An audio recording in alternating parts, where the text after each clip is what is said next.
हरीश भारद्वाज और आप देख रहे हैं हरीश भारद्वाज ब्लॉग के माध्यम से गांव बुंगा तल्ला में पूजा का आयोजन जो हो रखा है उसके कुछ झलकियां। और इसी दौरान में पूजा अर्चना के बाद हम लोग गांव के भ्रमण पर निकले थे, तो उसकी भी कुछ जानकारियां और झलकियां आपको दिखाने का एक छोटा सा प्रयास है। तो चलो चलते हैं।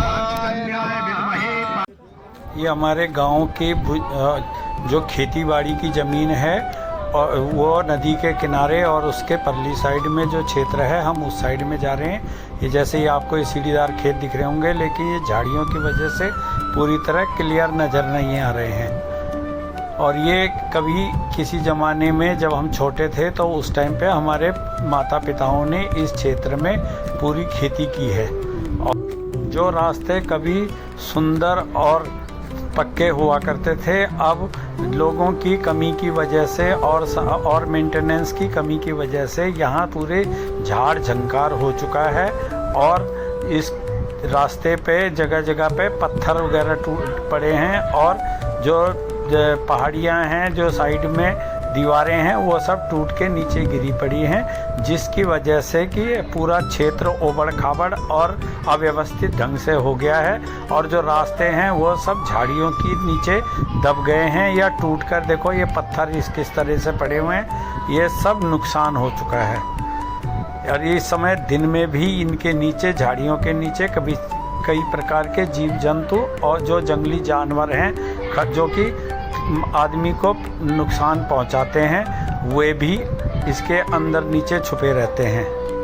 जब हम छोटे थे तो इन्हीं रास्तों में और इन खेतों में दिन में एक और जहां लकड़ी इकट्ठा किया करते थे तो वहीं छोटे मोटे खेती के काम भी किया करते थे और अपने माता पिताओं के साथ आकर उनके साथ मदद किया करते थे। लेकिन आज स्थिति बिल्कुल उल्टी है। माता पिता तो अब रहे नहीं, लेकिन हम लोग भी अब इस रास्ते में दिन में आने में डरते हैं। और जो ये रास्ते हैं और खेती है, उसी वजह से यह अव्यवस्थित और टूट के बिल्कुल बर्बाद हो चुके हैं। यदि इस क्षेत्र को सुधारना है और सुरक्षा के लिए अगर अपने इन जंगली जानवरों से सुरक्षित रहना है तो इन झाड़ झंकारों को काटना पड़ेगा और साथ ही साथ इन खेतों को भी पुनः जीवित करना होगा। झाड़ झंकार को हटाकर वहाँ पे मेडिकेटेड प्लांट और फलदार वृक्ष लगाने की आवश्यकता है। पहाड़ी रास्ते जरूरत के मुताबिक बनाए हुए, ये नदी का पूरा किनारा, जगह जगह पे पानी के छाये फूटे हुए हैं जिनको कि हिंदी में स्रोत बोलते हैं। और ये नदी है छोटी जो कि बरसात में भयंकर रूप ले लेती है। ये पूरी नदी है और यहीं पे अलग अलग जगह पर अगर छोटी छोटी बांध बना दिए जाएं तो और पत्थरों को हटा दिया जाए तो यहाँ छोटे छोटे स्विमिंग पूल बन सकते हैं और साथ ही साथ अन्य वाटर स्पोर्ट्स के छोटे छोटे केंद्र बन सकते हैं। ऐसे ही ये देखिए नीचे की साइड को जाते हुए जहाँ को पानी का बहाव जा रहा है, इस साइड भी वही स्थिति है। और ये अव्यवस्था की वजह से ये पूरा एरिया जंगल जैसा लग रहा है और इनके बीच में जंगली जानवर जैसे कि बाघ, चीतल, चीता इत्यादि भी रहते हैं जो कि अकेले इंसान को नुकसान पहुंचाते हैं। कौन चीतल? हाँ जी, चीतल होता है बीच बीच में। ये पूरी नदी नीचे बुंगलगड्डी की तरफ जा रही है और वही फिर गाड़ में मिलके नीचे मनाल में चली जाती है। कौन चाहिए तुम्हें?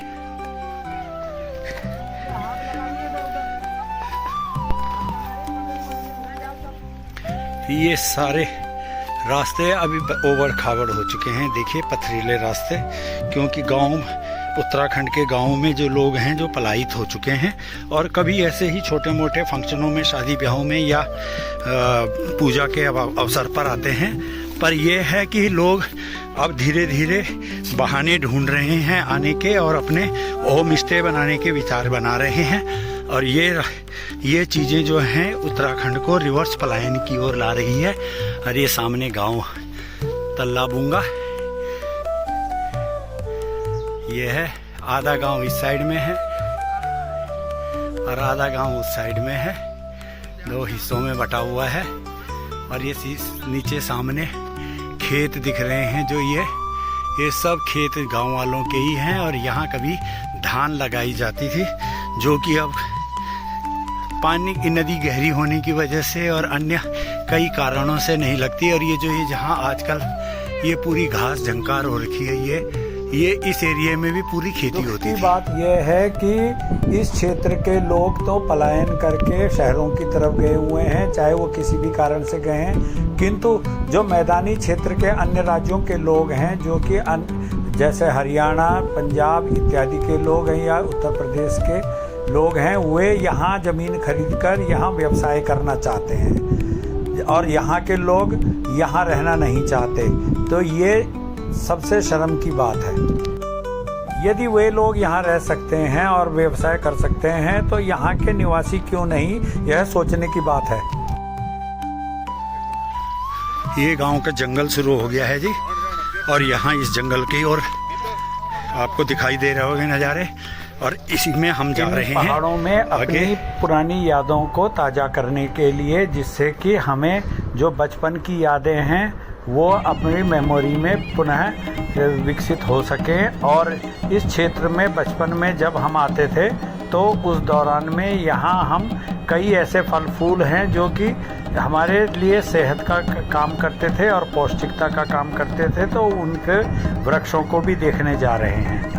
आज के समय में ये जंगल जो है बहुत घनघोर और ख़तरनाक हो गया है। भालू और बाघ तो यहाँ जहाँ देखो वहीं छुपे रहते हैं। खेत हैं जिनमें कि ये जंगली घास वगैरह झाड़ियाँ हो गई हैं, ये झाड़ियाँ अगर काट कर और खेतों को दोबारा विकसित करके इनमें यहाँ के क्षेत्र के आधार पर फलदार वृक्ष लगा दिए जाएं, और साथ ही साथ इस क्षेत्र में जो खेती लोगों को राशन के रूप में सरकार दे रही है, उस खेती उन फसलों को भी कराया जाए, जैसे गेहूं, चावल, बाजरा, जौ वगैरह। तो वो एक और जहां क्षेत्र के लोगों को उस खेती की कीमत देगी, वहीं जो गवर्नमेंट लोगों अन्य देशों से जो खेती खरीद रही है, वो फसल खरीद रही है, उस फसल को इन लोगों से खरीद कर और जो स्थानीय क्षेत्र के जो बेरोजगार लोग हैं उनको रोजगार का संसाधन देगी, और साथ ही साथ जो पलायन है वो भी रुकेगा। और साथ ही साथ उनको जब पलायन रुकेगा तो क्षेत्र में विकास भी होगा और लोग जो हैं वो काम भी करेंगे। ये पूरा खेत है, हाँ ये पूरा क्षेत्र है जो खेती का है, लेकिन छोड़ने की वजह से पूरा अब बंजर हो चुका है। और ये देखो ये नाली, ये जो कूल बनी हुई है, ये पहाड़ी कूल, इसमें पहले कभी पानी आके और ये लोगों को खेती की पूर्ति करती थी।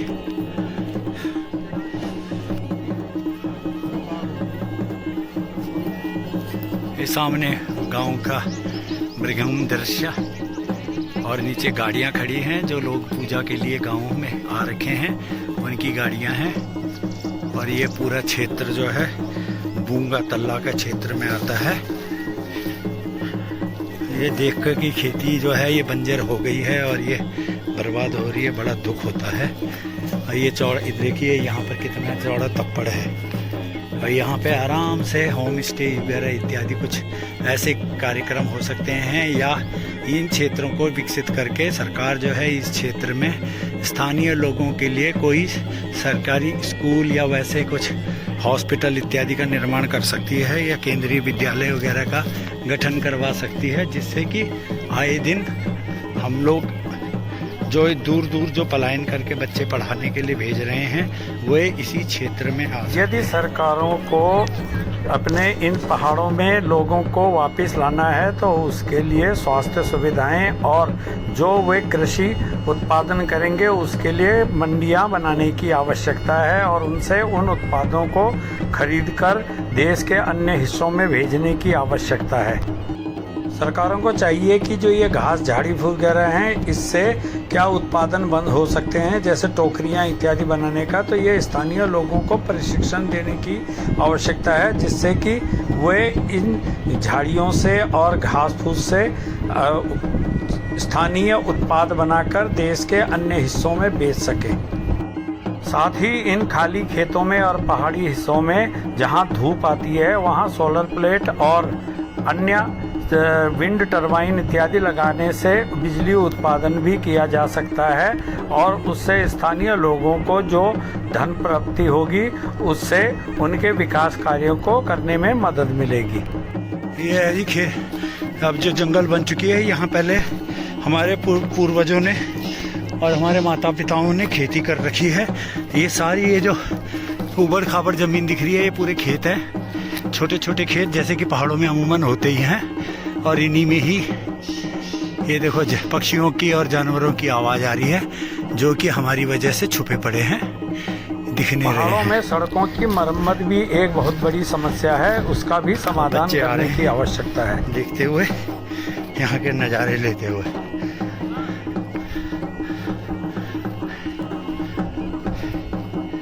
ये पूरे खेत हैं, देखो ये कैसे कैसे हमारे बुजुर्गों ने और पूर्वजों ने इन खेतों को तैयार किया होगा इस पहाड़ को काट के, और कैसे कैसे यहाँ खेती करने आते होंगे। ये आप सोच के अगर आपको अपने वक्तव्य और दिमाग में इनके बारे में थोड़ी भी कोई जानकारी हो तो वो शेयर करें और वीडियो को लाइक शेयर कर कमेंट्स करके और चैनल हरीश भारद्वाज ब्लॉग को सब्सक्राइब करें। ये आ गए हम मिडिल स्कूल में, स्कूल का गेट है और ये मिडिल स्कूल है।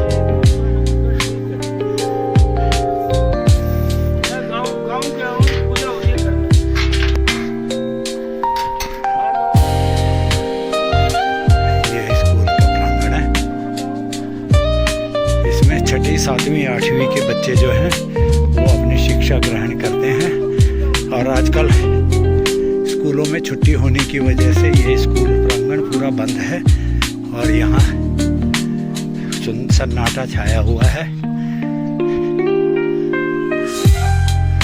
ये सामने गांव है और ये किचन और स्टोर है जो बच्चे यहाँ शिक्षा के लिए आते हैं, उनके लिए खाने पीने का इंतजाम के लिए। और साथ ही साथ ये देखिए जिस क्षेत्र में गांव के लोगों के द्वारा खेती की जा रही है इसका प्रीमियम नज़ारा ये देखिए, तो वो सामने ये खेत है और इनमें आजकल के हिसाब से सब्जियां लगाई हुई है, कहीं प्याज है तो कहीं लहसुन है, कहीं धनिया है और कहीं टमाटर इत्यादि अन्य सामग्री लगी हुई हैं। और ये सामने पूरा गांव है और ये क्षेत्र है। ये देखिए राजकीय पूर्व माध्यमिक विद्यालय बूंगा CRC गुणेंडी विधान खंड रिखणीखाल जिला पौड़ी गढ़वाल उत्तराखंड। तो ये है स्कूल।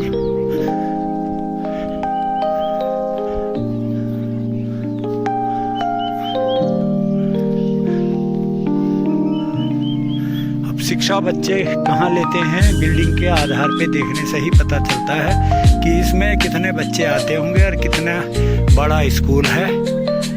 ये देखिए और ये पानी की टंकी है बच्चों के लिए पानी पीने के लिए और ये सामने फिर जंगल शुरू हो गया।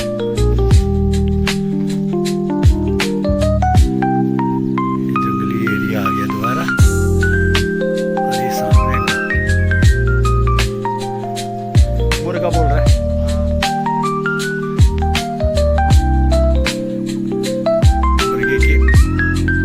मुर्गे की आवाज़ आ रही है झाड़ियों के बीच में से। अगर इस एरिया को पूरा जीवंत करना है तो इन झाड़ियों को हटा के यहाँ खेती करवा के पेड़ पौधे लगवाने और नीचे के प्लेन एरिया में खेती करने से यह क्षेत्र पुनः विकसित हो सकता है। किसी ज़माने में यहाँ पर बहुत बढ़िया सब्जियाँ होती थी और बहुत बढ़िया खेती होती थी, किंतु समय की ज़रूरतों ने यहाँ से एक और जहाँ पलायन करवाया तो वहीं दूसरी ओर इस गांव की खेती जो है उसको भी बर्बाद करवा दिया। और कुछ कसर जो है वो भौगोलिक परिस्थितियों ने इस गांव को बर्बाद, और ऐसे ही न जाने कितने गांवों को बर्बाद करने में अपना योगदान दिया है। आर बाड़ करने से पूरे गांव को भी जंगली जानवरों से संरक्षित किया जा सकता है। ये बच्चे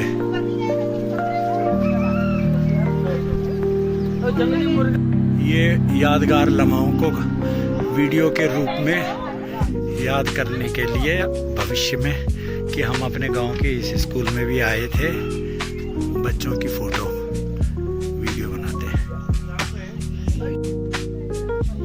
इधर देखो, यदि सरकार को उत्तराखंड को बचाना है और यहाँ की सुविधाओं को मेंटेन रखना है तो उसके लिए जैसे आजकल SIR का और जनगणना का कार्यक्रम चल रहा है तो उसमें सरकार को चाहिए कि इनके लिए 2 पहचान पत्र बनाए, एक मूल निवास का और दूसरा जो विस्थापित हैं उसका, जिससे कि उनके मूल निवास के आधार पे गांव में आकर पंचायत चुनाव में वोट दे सकें और वे उसके लिए सरकार से अपनी जरूरत के मुताबिक यहाँ विकास करवाकर यहाँ पुनः वापस आ सकें। आधार कार्ड में भी उनके मूल निवास का पता होना चाहिए। पूरा गांव जो है इकट्ठा हो रखा है, बेटियां, बहुएं और बाहर के सभी लोग सब आ रखे हैं और पूजा के बहाने पूरे गांव में घूम रहे हैं, आनंद ले रहे हैं। बहू बेटियां वगैरह सब परिवार के सदस्य और उनके रिश्तेदार इत्यादि सब इधर घूम रहे हैं, आसपास के क्षेत्र के नज़ारे ले रहे हैं। तो ये रौनक है पहाड़ों की। और मई के महीने में पूरे स्वच्छंद आनंद ले रहे हैं।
देखो बदरी के धारा, शिव की जटा से निकली गंगा जी की धारा, शिव की जटा से निकली गंगा जी की धारा। अभी तो लोग केवल पिकनिक के तौर पर इस एरिया में घूम रहे हैं, लेकिन अगर लोग यहाँ आकर रहें और अपने जो मकान हैं उनको संभाल के रखें और खेती को भी संभालें तो यह क्षेत्र और उत्तराखंड के पहाड़ी क्षेत्र कंप्लीट तौर पर विकसित हो सकता है और पलायन जो है वो वापस उत्तराखंड की ओर आ सकता है। और जो विकास के और जो सुविधाएं शहरों में हैं उनमें से अगर चौथाई सुविधाएं भी अगर पर्वतीय क्षेत्रों में मिल गई तो पलायन ऑटोमेटिक रुकेगा, यह मेरा मानना है। आप लोगों का इसमें क्या सुझाव है आप कमेंट्स करके अवश्य लिखें और चैनल हरीश भारद्वाज ब्लॉग को सब्सक्राइब करें। बाकी आपके सुझाव की प्रतीक्षा में रहूँगा। इसी के साथ इस वीडियो को विराम देता हूँ। जय हिंद, जय भारत, जय श्री राम, हर हर महादेव। आपको यह वीडियो कैसा लगा कमेंट्स करके अवश्य बताएं। वीडियो अंत तक देखने के लिए आपका बहुत बहुत धन्यवाद। चैनल को सब्सक्राइब कर लाइक, शेयर और कमेंट्स करें।